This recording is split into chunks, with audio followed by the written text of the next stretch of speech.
స్వతంత్ర దినోత్సవాన్ని పురస్కరించుకుని జయదేవ్పూర్ మండల వ్యాప్తంగా జెండా పండుగను ఘనంగా జరుపుకున్నారు. జయదేవ్పూర్ మండల కేంద్రంలోని పోలీస్ స్టేషన్ ఎదుట ఎస్ఐ చంద్రమోహన్, ఎంపీడీఓ కార్యాలయం ముందు మండల ప్రత్యేక అధికారి వినయ్, మండల తహసీల్దార్ కార్యాలయం ఎదుట ఎంఆర్ఓ కృష్ణమోహన్, మేజర్ గ్రామ పంచాయతీ కార్యాలయం వద్ద ప్రత్యేక అధికారి డిఎల్పీఓ లతలు, పలు గ్రామాల పంచాయతీల వద్ద గ్రామ ప్రత్యేక అధికారులు జాతీయ జెండాలు ఆవిష్కరించారు.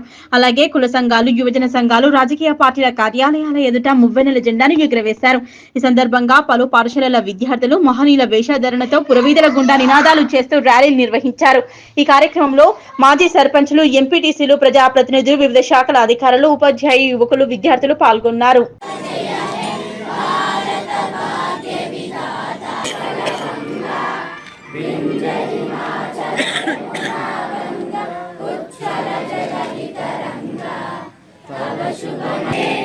తవ శుభ